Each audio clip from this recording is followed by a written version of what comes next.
halo effect ini tidak hanya terjadi dalam proses wawancara, dalam keseharian kita pun kita sering melakukan kesalahan halo effect ini, gitu ya. Maka kita harus hati-hati jangan sampai kita melakukan hal itu.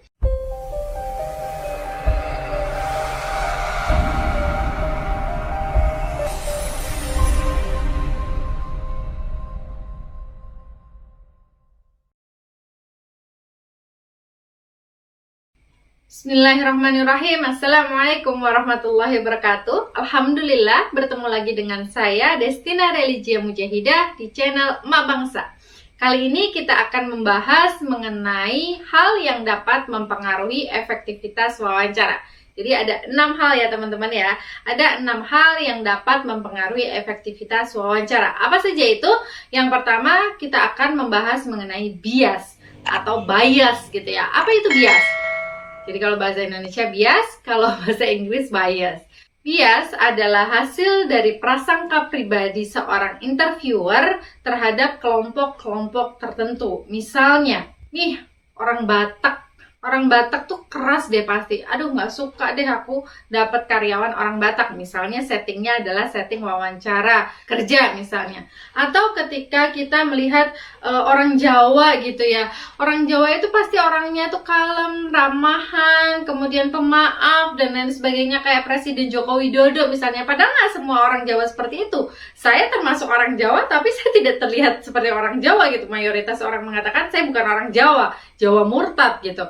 Jadi ketika kita itu sudah punya kecondongan, bias itu tadi, itu kita tidak bisa netral teman-teman, gitu ya. Entah itu setting wawancara kerja, setting wawancara penelitian, setting wawancara untuk diagnosis klinis maupun konseling gitu ya. Jadi kita harus menghindari bias itu sendiri teman-teman, gitu. Itu adalah hal yang pertama yang mempengaruhi efektivitas wawancara. Kemudian, hal yang kedua yang mempengaruhi efektivitas wawancara adalah halo effect. Halo effect ini apa sih? Halo effect itu adalah kesan pertama. Kesan pertama kita ketika bertemu seseorang. Dalam hal ini adalah interviewee. Jadi misalkan, kita ketemu sama interviewee kita, terus dia senyum sama kita, dan senyumnya manis misalnya. Oke?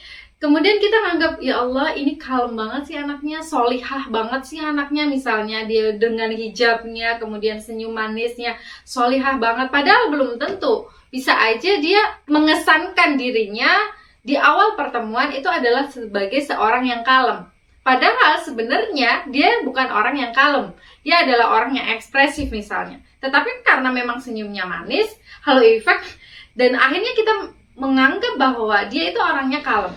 Atau ketika kita settingnya adalah setting kerja gitu ya, kita melihat seorang pelamar kerja yang dia itu senyumnya manis, wah berarti ini pinter nih mengikat pembeli nantinya. Oke, aku rekrut deh dia jadi karyawanku. Padahal belum tentu. Oh, bisa aja dia itu ternyata orang yang moody. Dia gampang terpengaruh suasana hatinya. Dan dia gampang gak mood kalau suasana hatinya gak baik.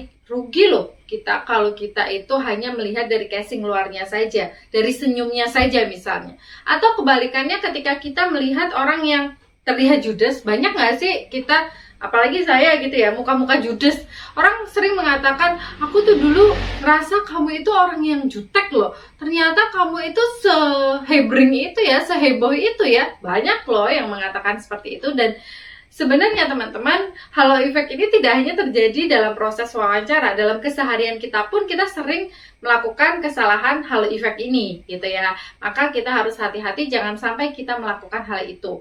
Kemudian kesalahan yang ketiga yang mempengaruhi efektivitas wawancara adalah leading question. Jadi kita menanyakan pertanyaan-pertanyaan yang itu mengarahkan, atau leading question itu seperti itu. Misalnya nih, ketika itu saya pernah wawancara kerja gitu ya teman-teman. Ada pertanyaan yang menurut saya nggak nyaman gitu dengan pertanyaan itu. Pertanyaan yang dilontarkan oleh pewawancara ke saya, dia mengatakan seperti ini. Apakah kamu setuju bahwa Indonesia itu bukan merupakan negara Islam? Apakah kamu setuju bahwa Islam itu identik dengan terorisme misalnya? Jadi pertanyaan-pertanyaan yang itu mengarahkan jawaban pada sebuah hal gitu. Itu harus kita hindari sebagai seorang pewawancara atau interviewer. Atau pertanyaan-pertanyaan seperti misalnya kalau ini settingnya setting umum ya. apakah saudara akan menyenangi pekerjaan ini? Gitu misalnya, itu kalau setting wawancara kerja. Apakah saudara setuju bahwa laba itu penting? Padahal tidak semua orang itu mengatakan dan sepakat bahwa laba itu penting. Organisasi-organisasi non-profit nggak mintingin laba gitu. Walaupun mungkin memang sangat sedikit sekali organisasi-organisasi non-profit itu. Gitu ya. Kemudian hal yang keempat yang mempengaruhi efektivitas wawancara adalah dominance interview. Apa sih dominance interview itu? Dominance interview itu adalah kecenderungan kita untuk membual. Membual misalnya dalam hal ini saya di setting wawancara penelitian gitu ya, saya menjelaskan, saya memaparkan bahwa saya pernah mewawancara bla bla bla bla bla. Orang-orang terkenal pernah saya wawancara misalnya. Atau kita juga menjelaskan ketika settingnya itu adalah setting wawancara kerja, kita memberitahukan pada pelamar itu pentingnya pekerjaan yang saat ini dia lamar, posisi yang dia lamar saat ini. Kemudian menceritakan kelebihan-kelebihan perusahaannya, rencana-rencana perusahaannya itu apa saja. Itu adalah contoh dari dominance interview dan memang kita harus menghindari itu. Maksudnya apa? Ini bukan bermaksud seperti apa ya. Tetapi kita harus berusaha langsung to the point, tujuan wawancaramu itu apa, langsung masuk ke situ. Nah, kenapa sih sebenarnya kita nggak boleh dominance interview ini? Yang pertama, alasannya adalah kita nggak perlu buang-buang waktu gitu ya. Langsung aja to the point, ke tujuan wawancaramu itu apa, ingin mengulik apa, langsung tanyakan itu. Itu yang pertama. Kemudian yang kedua adalah masalah efisiensi dan efektivitas wawancara. Agar kita bisa mendapatkan sesuatu yang memang seharusnya kita dapatkan gitu. Jangan sampai karena kita terlalu banyak membual, hal yang seharusnya kita tanyakan itu sudah over waktunya gitu. Akhirnya tidak bisa kita tanyakan, begitu. Kemudian hal yang kelima yang mempengaruhi efektivitas wawancara adalah masalah judgment atau pengambilan kesimpulan yang terlalu cepat terhadap apa yang sudah dikatakan oleh interviewee kita. Nah, contoh dari judgment itu seperti apa? Misalnya nih teman-teman, misalnya interviewee kita itu mengatakan seperti ini. Begitu saya mendengar cerita dari teman saya langsung menangis. Misalnya kayak gitu ya. Nah, kemudian, lah ini orang gampang menangis berarti. Gampang sedih nih berarti. Nah, itu adalah judgement kita sebagai seorang interviewer dan itu nggak boleh. Kita harus mengkonfirmasi ulang. Apa yang membuat Anda menangis misalnya? Kenapa Anda menangis? Jadi kita nggak boleh langsung menyimpulkan karena dia dapat cerita dari temannya akhirnya dia menangis. Terus kita gampang menilai dia bahwa dia itu gampang menangis, gampang sedih, dan dia itu melankolis. Gak boleh seperti itu. Itu namanya judgment, teman-teman.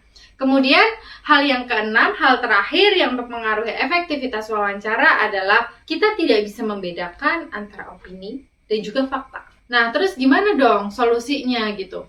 Ini opininya dari interviewee kita atau ini faktanya?